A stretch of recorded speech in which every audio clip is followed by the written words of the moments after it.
एक महिला जो अपने किचन में काम कर रही थी और अचानक उसके दिमाग में क्या आवाज़ गूंजी कि उसे अस्पताल जाने की ज़रूरत पड़ी। और हॉस्पिटल जाने के बाद पता चला कि उस महिला को ब्रेन ट्यूमर था और उसकी जान बच गई। रहस्य ये है कि वो आवाज़ किसकी थी जिसकी वजह से उस महिला की जान बच गई। ऐसी Wilson Hall at Ohio University के एक खास कमरे की हॉन्टेड स्टोरी पूरे वर्ल्ड में आग की तरह फैल रही है। ऐसे बहुत से रहस्य हैं जो आज सिर्फ कहानी बनकर रह गए हैं। आज मैं आपके साथ शेयर करने जा रहा हूँ for creepy and totally unexplained paranormal stories जो आज भी एक रहस्य की तरह लगती है। ऐसी घटना है जिन्हें आज भी सुलझाया नहीं जा सका है। ये सभी पैरानॉर्मल एक्टिविटी ट्रू स्टोरी लोगों द्वारा शेयर किए गए अपने अनुभव है। नंबर 1, दिमाग में गूंजने वाली रहस्यमयी आवाज़। ये कहानी एक महिला की है जो एक सामान्य तौर पर घर के कामों में बिजी रहती थी। अचानक एक दिन उसके माइंड में एक मिस्टीरियस वॉइस गूंजती है जो उसे किसी तरह निर्देश देना चाह रही थी। उस औरत को एक दिन अचानक ही ऐसा लगा जैसे कोई बेहद साफ तौर पर उससे बात करने की कोशिश कर रहा है। उस औरत के अनुसार उसे अपने दिमाग में गूंजने वाली वॉइस बिल्कुल वैसे ही सुनाई दे रही थी मानो कोई उसके सामने बैठकर बात कर रहा हो। उस औरत ने उसे पहली बार तब महसूस किया था जब वो घर के कामों में लगी हुई थी। तभी उसे अपने दिमाग में आवाज़ आती सुनाई दी, घबराओ मत, मैं नहीं जानता आपसे बात करने का ये तरीका सही है भी या नहीं है, लेकिन मुझे बड़ी खुशी होगी अगर मैं आपकी हेल्प कर पाया। तो यही एक आसान तरीका है जिसके ज़रिए मुझे लगता है कि मैं आपसे जुड़कर बात कर सकता हूँ। मैं और मेरा दोस्त चिल्ड्रंस हॉस्पिटल ग्रेट ऑर्मंड स्ट्रीट में काम करते और आपकी मदद करना चाहते। क्या था उस आवाज़ का राज? उस आवाज़ के निर्देशन के सहारे जब उस महिला ने साइकोलॉजिकल असेसमेंट के टेस्ट के साथ बॉडी स्कैनिंग करवाई तो पता चला कि उसे लार्ज बेनिंग मैंगोनिम्ना यानी कि ब्रेन ट्यूमर है। दिमाग में गूंजने वाली आवाज़ ने उसे जैसा करने को कहा उसने उसके अनुसार टेस्ट और ट्रीटमेंट करवाए। जब उस महिला का सर्जरी के जरिए ट्यूमर पूरी तरह रिमूव कर दिया गया तब उस महिला ने लास्ट टाइम कॉन्शियस में आने पर वही आवाज़ सुनी। हमें खुशी है कि हम आपकी मदद कर पाए। उसके बाद उस महिला को फिर कभी भी वो आवाज़ सुनाई नहीं दी।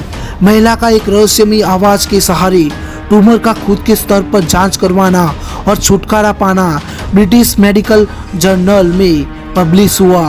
ये रियल पैरानॉर्मल स्टोरीज वास्तव में आज भी एक रहस्य बनी हुई है। Number 2, past life experience.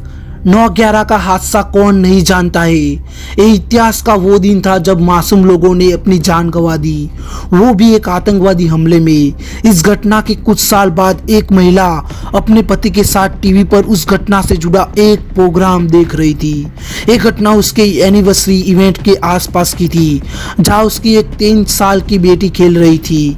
अचानक ही जब टीवी पर एक प्लेन को वर्ल्ड ट्रेड सेंटर की एक बिल्डिंग से टकराते हुए देखा, वो उसी वक्त उनके पास आई और बोली, मैं इस घटना में यहाँ मरी थी।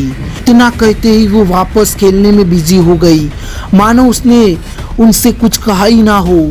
उस घटना के बाद आज इतने साल बीत गए हैं लेकिन हमने उसके साथ कभी भी उस घटना का जिक्र नहीं किया, ना ही उसने इस तरह की हरकत फिर कभी भी। लेकिन आज भी जब भी 9/11 का जिक्र आता है तो वे सभी अपनी बेटी के सामने इसके बारे में बोलने से कतराते हैं। तो क्या ये घटना एक तरह से पास्ट लाइफ एक्सपीरियंस से जुड़ी थी?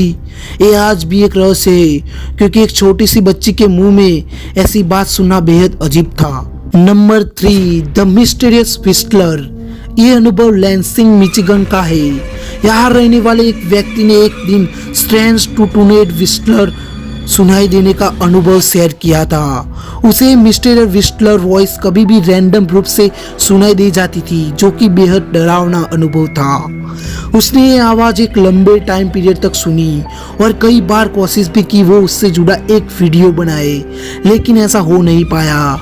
उसके 10 साल बाद अचानक सारा उस जगह पर वापस पहुंच जाती है और गाड़ी खड़ी कर समुद्र के लहरों का आनंद उठाती है। उतने में उसे फिर से वही जानी पहचानी आवाज सुनाई दी।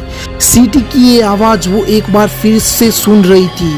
और सबसे अजीब बात, आज उसे दो व्यक्ति दिखाई दिए जो बेहद काले और रहस्यमय दिखाई दे रहे थे। उनके सर पर टोपी थी जिससे कि उनका चेहरा पहचानना मुश्किल हो रहा था। वो दोनों व्यक्ति उसके पास आए, सीटी बजाई और कुछ देर तक उसे देखते रहे। सारा ने एक बार हिम्मत जुटाकर उनसे पूछा भी कि कौन है वो दोनों, लेकिन उसे कोई जवाब नहीं मिला। कुछ देर बाद वो दोनों व्यक्ति सीधे सीधे कदमों से उसके सामने ही निकल गए। Number 4, Wilson Hall at Ohio University. Wilson Hall एक यूनिवर्सिटी का खास हिस्सा था जहाँ पर काफ़ी सारे कमरे थे। उनमें से एक कमरे को हमेशा के लिए बंद कर दिया गया।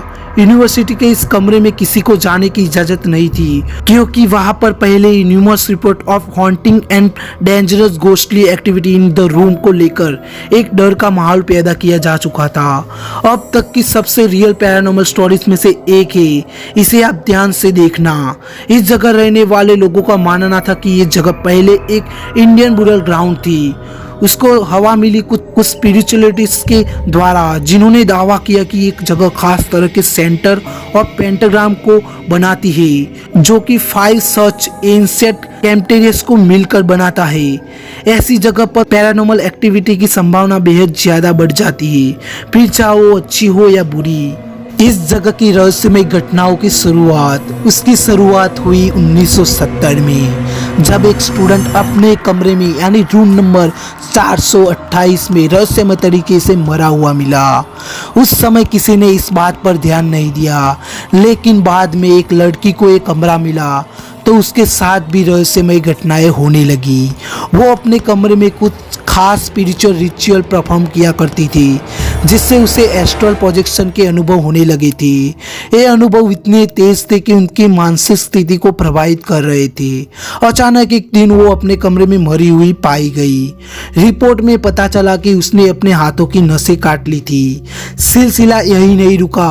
उसके बाद जो भी उस कमरे में आता था उसका यही कहना था कि उस कमरे में रहस्यमय घटनाएं और किसी के होने का एहसास होता है जिसे अपने आप ही हवा में और जगह बदलती रहती है। उस जगह पर किसी के ना होने के बावजूद किसी के सिसकने और तेज तेज चिल्लाने की आवाजें सुनाई पड़ती है। दरवाजे और खिड़की अपने आप बंद हो जाते हैं और खुल जाते हैं। साथ ही गेट के पास रूप बदलते चेहरे दिखाई देना जैसे आम बात हो गई थी। शिकायत बनने के बाद गेट को काफी बार बदला भी गया था, लेकिन चेहरे दिखना बंद नहीं हुआ।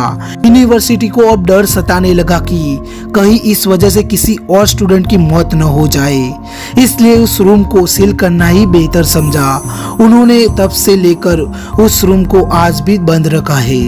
ये रियल पैरानॉर्मल स्टोरीज आपको कैसी लगी? अगर अच्छी लगी हो तो हमारी चैनल को सब्सक्राइब कर दो। इसी के साथ चलता हूँ दोस्तों, मिलते अगले वीडियो में।